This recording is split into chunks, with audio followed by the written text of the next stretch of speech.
I'd like to welcome you to my studio in my home. I'm Gordon Wilson. I teach at Woodworth University, where I've taught for a long time, and I teach primarily drawing and painting and figure drawing, which is what I primarily do. In the past, I taught more subjects, so I taught printmaking, photography, design, watercolor, other media. But I've been working primarily with painting the last probably 25 years. And oil paint is pretty remarkable stuff because you can push it around, you can change it, you can make an infinite number of colors, and because it has an infinite number of possibilities, that also makes it difficult because you never feel like you're finished. But it gives you the opportunity to make changes, use color in a variety of ways. This is my studio, and one of the things I like about my studio is it's separate from the house, but it's attached to my house. And in the wintertime, especially when it gets cold outside and we have snow and there's not much color, you can make color in your studio. Currently I'm working on pieces for an exhibit that'll be at the Art Spirit Gallery in, I've got it here, April 9th to May 11th. And I will be showing some smaller pieces at the Art Spirit Gallery for their holiday exhibit, which is up through December 11th. So if you're watching the video, it's still up during that time. At a very early age, I found visual experience to be not only interesting and beautiful, but that there was a story involved. So I remember my father taking me arrowhead hunting, which he liked to do when I was 6 years old, hunting.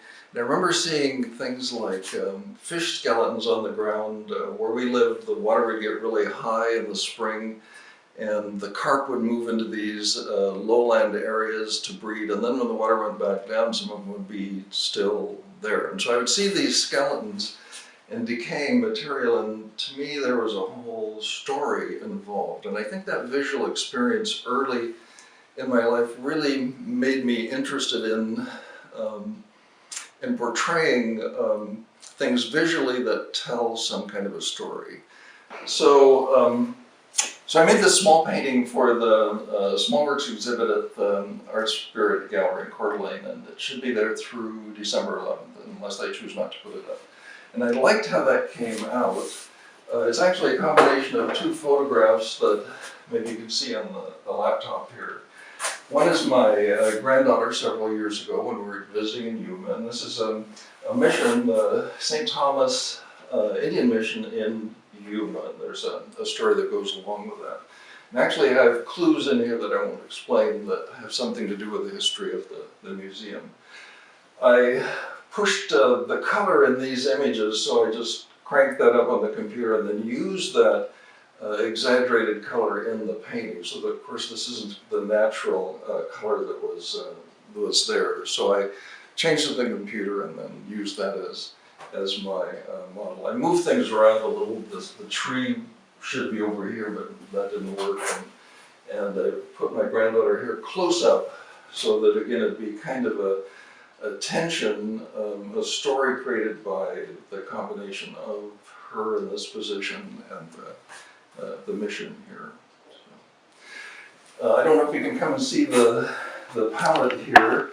In those paintings and in this painting too, I did something similar where the face is painted with brushes where I can make the color wet into wet and use some form of blending the colors so that I can make something that's more like a face. In the rest of the painting, I'm going to use primarily palette knives, and those will be a little more abstract and a little more emphasis on the planes. So there'll be a difference in the way I treat that and this. The way I like to set up to paint is to have a lot of space for the paint, and these palettes are 16 by 20. It's a palette paper that I found that works really well. And I can actually scrape it down and reuse these paper palettes. And what I like to do is make a whole range of colors here, warm and cool, kind of a rainbow of colors, pre-mixed in a color range that I expect to use in the painting. So I won't necessarily use these exactly, but I have a range here that is probably what's going to go on most of the mission. I've got a range here that's more of the shadowed areas of the mission. And these are more the colors that I'll use in the trees. And what was really interesting is, and I was mixing these this morning, getting ready for this afternoon and tomorrow, is that this range of colors on the mission and the range of colors in the trees eventually are almost the same. So some of the colors in the tree are orange and yellowish colored, which you can see a little in this. And those colors happen on the mission too. I'd like to have a range of palette knives, and this, I don't actually put the paint on with this, but I use it as a straight edge in a lot of places. So I put it up there and use that edge. Sometimes I'll put paint on it and actually put lines down in the painting, so I like using them. This is probably the biggest palette knife that I actually use to paint with, and that often happens in the sky. This is probably, and most of the painters that I know, they have a palette knife about this size that they use commonly, and that seems to be one that I use a lot. But there are some places where I really need to get into, if I'm going to use a palette knife, and I do these places, I really need some that are small too. So I've got quite a range of palette knives and a ton of brushes too. I use liquid as a painting medium, and I like it because it makes the paint flow, but it won't run. So no matter how much of it you use, the paint won't run, and you never have to worry about runs and drips in your painting. So I consider my studio to be a visual research lab, and probably you'll go around here, and this looks more like a shop. I have 3 easels set up, and sometimes I move between them. This is a painting I'm working on right now. So why don't I come over here and... Okay, so this is a place we visited near Orvieto, and in Orvieto we stay with the same family summer after summer, 4 summers, at least 5 or 6 weeks. And one of the places they told us we should go is Lake Bolsena. So this is a view we really liked. I think we were parked somewhere back over here, and we walked around and we're out on a pier to make this painting. And this is a fortress castle, which is really common. Lake Bolsena is a volcanic lake, and it's much larger than Crater Lake, for instance, but it is a volcanic lake. There are a lot of these villages around Lake Bolsena, and many of them have medieval elements and elements that are more recent, than some probably no more than 50 years old. So there's kind of a history in these paintings. Come around here. So family told us, our Italian family told us we should definitely come to see this village.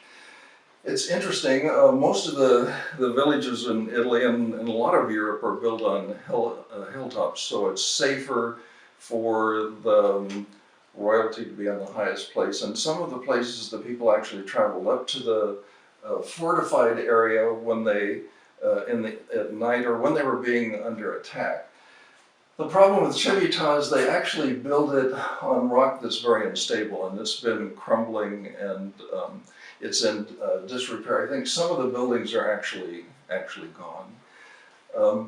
When we were there was a woman in a wedding dress walking down the street, and she was being photographed, and I thought, this is really unusual. So we're near this ancient village that's built on an unfirm foundation, and there's a woman in a wedding dress. So of course I snapped pictures. What I didn't realize until later, when I looked at the photograph and enlarged them, and this is a photo transfer on the painting, is that she never had a pleasant expression on her face. Well, it wasn't unpleasant, but I would say that she was melancholy. And I just thought that was unusual, this melancholy expression, and I connected it to this village built on an unfirm foundation, and the two, to me, had something to do with each other. So there was a story involved. I wanted to show the difference between a painted image and the photo image. So these two paintings are really similar. I did this one first, but I decided I'd make a painted image and have that with the village too. And so I didn't expect them to be a lot different, but to me they do read very differently, having a photograph and a painted image. Well, I decided also that that this bride could travel to other places. So I showed you the picture of Lake Bolsena, and so I decided that she could, in her wedding dress, visit Lake Bolsena too. So here she is with that same landscape behind her, but she's in her wedding dress. She'd have to be standing on the pier to do this. She has her same melancholy expression, so she didn't get happy going to this place either. So this particular view, I took a photograph when there's a really good reflection, which usually there wasn't. Usually there was enough disturbance in the water that the reflection wasn't good, but I snapped this one when I had a really strong reflection. So I wanted that in the painting. And I think that almost always when you have a figure in a painting, the eye is going to go to that figure. So no matter how dramatic I make the rest, it's not going to diminish this face. And having more than one focal point in a painting, I think, creates a tension that makes it more interesting. And also it makes the story, I think, more dramatic too. So this isn't toned down, it's pretty dramatic. In fact, the colors here are more dramatic than they are on the face. So and this must have been the summer before last summer, we visited Orvieto in Italy, and when we were finished there, we usually go to Germany and visit my wife's family and some of her friends. And we're sitting at the table, and something I almost always have with me is some kind of point and shoot camera. So if anything comes up, I start taking photographs. So I had that camera sitting on the table, and my wife was talking to Simona. And Simona said she was going on vacation with her husband to Croatia. And my wife said, Croatia, I don't know where that is. So Simona kind of half humorously picked up 2 spoons and was explaining geography with spoons. So this is Croatia, this is Munich. And she, of course I had my camera sitting on the table, and just started clicking the shutter. And I got at least 4 photographs. Some she has a big smile on her face, and this one she was doing this mock serious kind of expression. Anyway, she was inside of, actually in their dining area when I took the photographs. This is a really well-known cathedral in Munich. It's an Odeonplatz, and that should be behind her here. So I put that behind her, and this is a typical train station in Germany. So of course these 3 things don't normally belong together, but she was explaining geography and Munich in relation to other places, and you'd get there partly on a train. And so anyway, that's how I put that image together. And just recently my wife sent an image of this to her friend Simona in Germany. I'm currently on sabbatical, and part of my sabbatical is to be spent experimenting with approaches to painting that I don't normally use. So one of those is to do some photo transference. I've been playing with photo transfers, and you saw them in one of the other paintings here. And I've just been playing with them in different ways of applying them to the canvas and integrating those into a painting, because I don't want to do just the photo transfer, but I want to integrate them into the painting. So I have a number of canvases around here with faces or figures on them that are part of the painting. So this is a Rick Jandro piece, Heoka, and these are shape-shifting entities that Rick has depicted, and they can not only change the locations and shape-shift, but they can affect the weather too. And so this one's affecting the weather, kind of like the head on this one. This is also Rick's, and I believe it's called She's Going. And he usually works to music, and that was the music that was going when he made the painting. This is a Harold Blaze, and I'm trying to remember, it's an homage to, I can't think of who it is. This is Pauline Hawes, who taught at Whitworth for a number of years and was a mentor of mine. And this is Kay O'Rourke, a painting of her mother, and we knew her mother, Dee Dee, and so it was an important painting because we knew Dee Dee and the kind of personality she had, and Kay's been an inspiration to me too, and she just lives up the hill from here. So we're happy to have these two paintings also.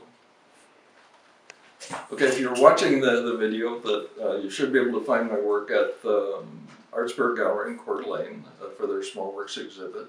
And it's a holiday exhibit, and I would like to wish you a happy holiday, and part of that holiday could be viewing art in our community and in the Coeur d'Alene community too.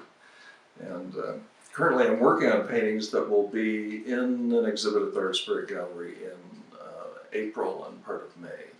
So I'd like to thank you for watching and wish you a happy holiday.